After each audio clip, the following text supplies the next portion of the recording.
Assalamualaikum warahmatullahi wabarakatuh. Baiklah, saya Muhammad Iqbal, NIM 1713 2017. Saya akan mempresentasikan hasil proposal saya yang berjudul Analisis Disiplin Kerja Karyawan di Haksana Hotel Padang. Baiklah, yang pertama yaitu maksudnya ini terdiri dari latar belakang di Haksana Hotel Padang, yaitu hotel yang berbintang 4 yang terletak pada Jalan Gundokan Juang nomor 12 sampai 13 di Kota Padang. Menurut berdasarkan pengamatan peneliti di saat melakukan program lapangan industri 1, peneliti menemukan bahwa terdapat karyawan front office yang lupa memberikan bukti deposit dan kartu KTP, padahal prosedur itu wajib dilakukan agar tamu tidak komplain karena kelalaian dari staf. Peneliti juga melihat karyawan yang berkumpul di dalam ruangan hotel di saat tamu hotel sedang sepi. Salah satu dari karyawan pergi ke salah satu ruangan untuk duduk dan berkumpul karyawan yang lainnya. Serta juga terdapat karyawan yang bermain handphone di saat kegiatan operasional. Karyawan menggunakan handphone tersebut membalas pesan teman dan untuk mengambil foto saat bekerja.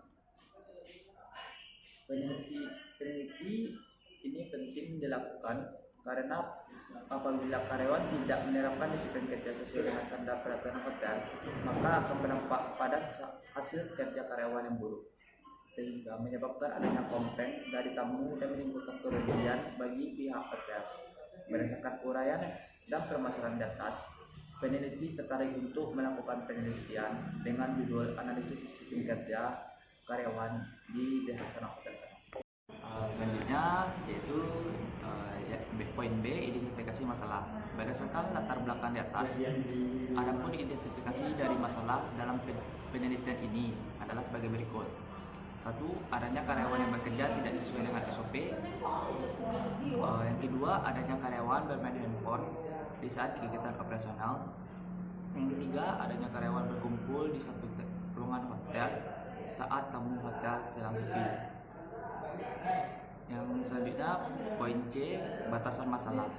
Berdasarkan latar belakang dan identifikasi masalah di atas, maka peneliti memberi batasan masalah penelitian pada disiplin kerja karyawan di Haksana Hotel Padang.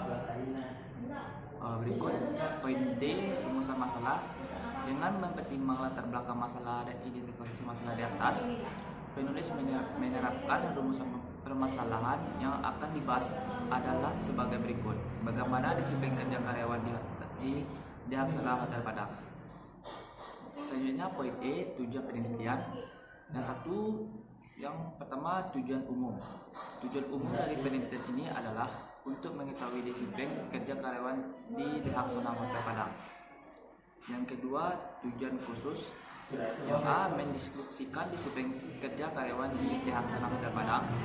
Yang B, memenuhi salah satu tugas mata kuliah penelitian pariwisata dan perhotelan. Yang terakhir, poin F, manfaat penelitian. Berdasarkan tujuan penelitian di atas, maka manfaat yang ingin dicapai oleh penulis dalam penelitian ini adalah sebagai berikut.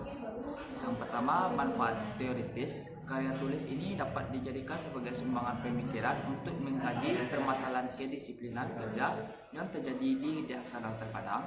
Yang kedua, manfaat praktis. Hasil karya tulis ini diharapkan sebagai bahan pertimbangan bagi pihak kampus untuk referensi bagi penulis lainnya.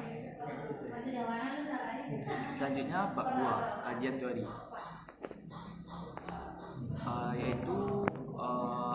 Kajian teori ada aspek teoritis terbagi dari 3, yaitu pengertian disiplin kerja.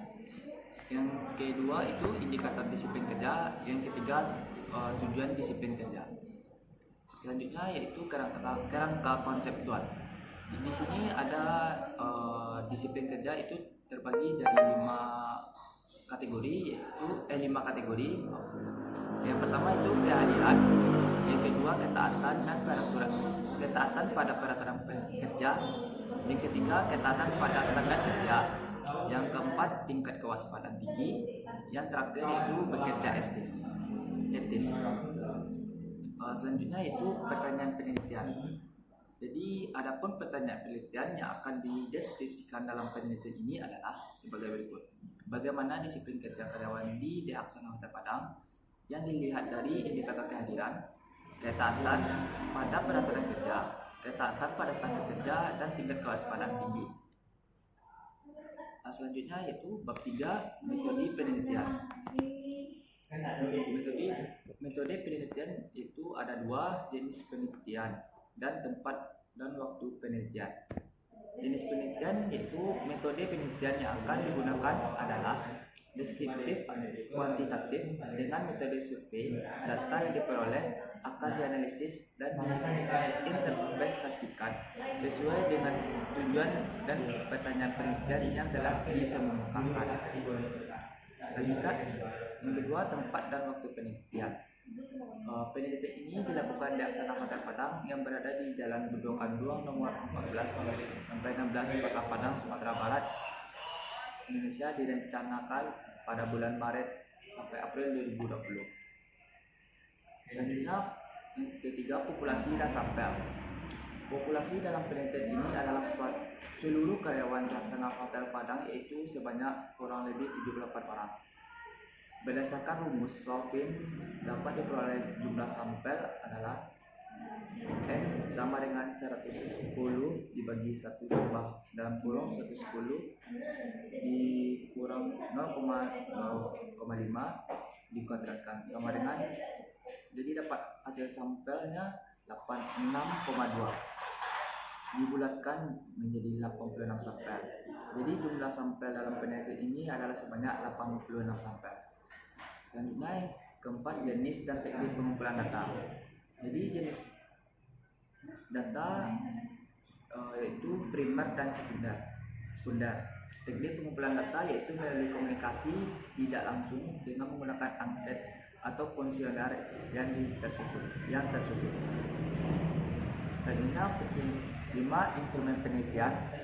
Instrumen penelitian yang digunakan dalam penelitian ini adalah kuesioner atau angket yang disusun menurut skala Likert dengan penyusunan dalam bentuk kalimat yang bersifat positif yang berhubungan dengan variabel penelitian. Yang keenam, teknik analisis data. Yaitu dalam penelitian ini penulis akan melakukan langkah dengan mendeskripsikan data kuantitatif yang berupa tanggapan-tanggapan dari kuesioner yang disebarkan kepada responden. Teknik analisis data yang digunakan adalah analisis deskriptif. Selanjutnya, yang terakhir itu prosedur penelitian. Untuk memperoleh hasil analisis disiplin kerja karyawan di Aksana Hotel Padang, maka penelitian ini menggunakan skala pengukuran Likert. Skala Likert adalah skala yang digunakan untuk mengukur sikap, pendapat, dan persepsi seseorang atau sekelompok orang tentang fenomena sosial. Baiklah, itu saja hasil dari presentasi saya. Kalau ada salah dan janggal mohon dimaafkan. Wabillahi taufiq wal hidayah. Assalamualaikum warahmatullahi wabarakatuh.